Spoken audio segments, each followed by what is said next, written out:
Hi అండి, అందరికీ నమస్కారం. జై శ్రీమన్నారాయణ. శ్రీ మాత్రే నమః. శ్రీ మహాభారతం అండి, భాగం 4.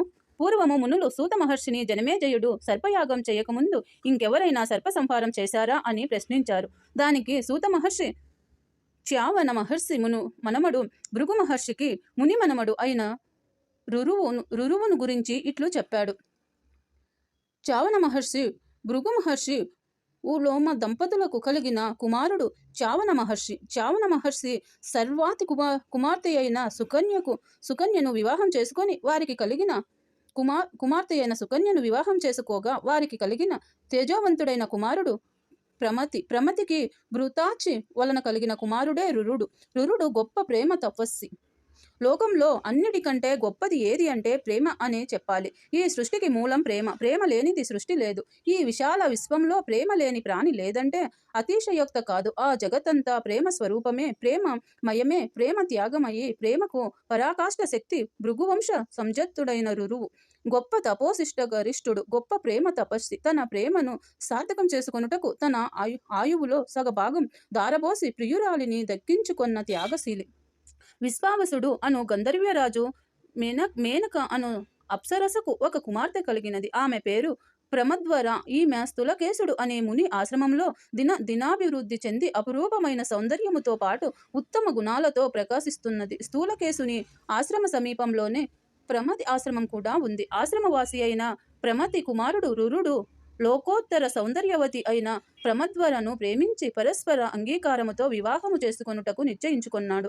ఇట్లుండగా ఒకనాడు ఆ వనమున ప్రమద్వర తన తోటి కన్యలతో ఆటలాడుకుంటూ ఉండగా అనుకోకుండా ఆమె ఒక పామును త్రొక్కింది. పాము కాటు వేసింది. ఆమె తోటి కన్యలందరూ భయపడి పరిగెత్తుతూ రోదిస్తూ కేకలు వేశారు. ఆ లోపలే ఆమె భూమిపై పడి ప్రాణాలు వదిలింది. పాము కాటు చేత ప్రమద్వర నేల మీద పడిపోయిన విషయాన్ని తెలుసుకుని సమీప ఆశ్రమమునులు గౌతముడు, కన్యుడు, కౌశికుడు, శంకుడు, మేఘాలుడు, భరద్వజుడు, వాలభ్యులు, ఉత్తరలగుడు, శ్వేతకేతుడు, యత్రోయుడు మొదలగు వారితో పాటు ప్రమతి అతని కుమారుడు రురుడు స్థూలకేశుని ఆశ్రమానికి పరుగున వచ్చారు.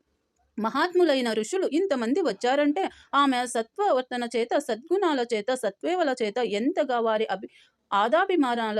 అభిమానాలను పొందినదో అర్థమవుతున్నది. అందుకే మన పెద్దలు చెబుతుంటారు, మంచి చేసి నలుగురి మెప్పు పొందు అని.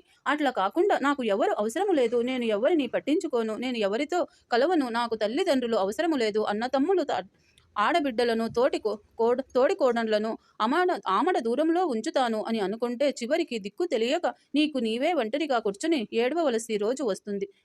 పైన వాడు ఇక తెలుసుకుని మసులుకోవాలి. వచ్చిన మహాత్ములందరూ ప్రమద్వనము చూచి బ్రతికించే మార్గం మాత్రము ఏమున్నది? కాలాన్ని, విధిని ధిక్కరించడము ఎవరికి సాధ్యమవుతుంది అని దుఃఖిస్తున్నారు.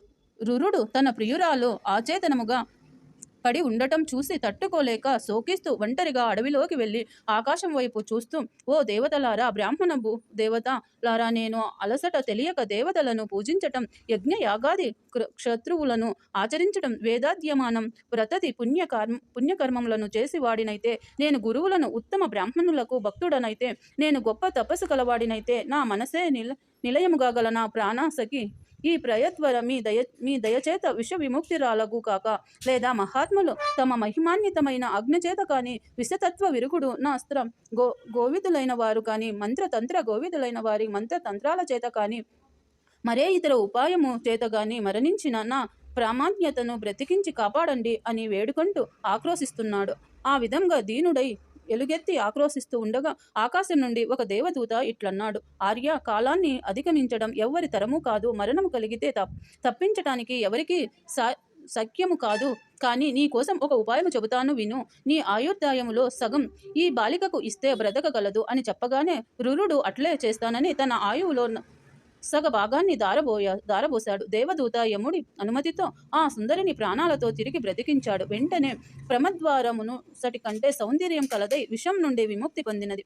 ఆ తర్వాత రురుడు ప్రమద్వరను వివాహమాడి సుఖభోగాలు అనుభవించాడు. కానీ తన భార్యకు హాని చేసిన పాములపై కోపించి దిట్టమైన మంచి కర్రను తీసుకుని వెతికి వాటిని కొట్టి చంపటము ప్రారంభించాడు.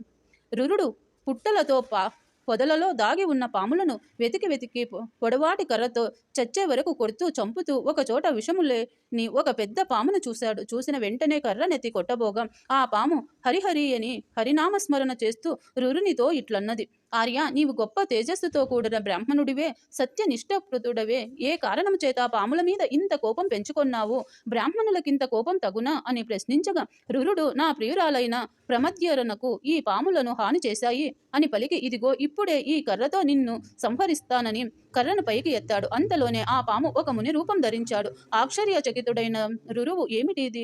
ఈ వింతకు గల కారణమేమిటి అని అడగగా, ముని, ఆర్య, నేనొక మునిని. నా పేరు సహస్రపాదుడు. నాకు ఖగముడు వాడు సహపాఠియను మిత్రుడు. మేమిరువురము ఒకనాడు అగ్నిహోత్ర గ్రహముతో ఉండగా పరిహాసనికై గడ్డితో పాముగా చేసి దాన్ని ఖగముడిపై వేశాను. దానికి అతడు నాపై కోపించి, నీవు శక్తి లేని పాము నగువు శపించాడు. నేను ఏదో పరిహాసానికి ఇది చేస్తే నీవు ఇంతటి శాపం ఇస్తారా? నన్ను మన్నించి విముక్తిని ప్రసాదించు అని కోరాడు. దానికి ఖగముడు, నా పాలకుడు వర్త్యం కాదు కాబట్టి కొంతకాలము విషరహిత పామువై పడి ఉంటే తరువాత కొంతకాలానికి భార్గవ వంశోద్ధారకుడు రురువను ముని వస్తాడు. నీ అతనిని దర్శించినప్పుడు నీకు శాప విముక్తి కలుగుతుంది అని చెప్పి, రురు మహాత్మా, నీవు బ్రాహ్మణుడవు, భృగు వంశంలో పుట్టిన వాడవు. ఇదేమిటి ఇటువంటి పనికి పూనుకొన్నావు? ఇట్టి ప్రయత్నము క్షత్రియములకు సరిపోవుచున్నదా? నీ వంటి బ్రాహ్మణులకు తగునా? బ్రాహ్మణులకు హింస తగదు కదా అని చెప్పి సహస్ర పాడుతూ సర్ప సంహారాన్ని మన్నించాడు. అదే విధముగా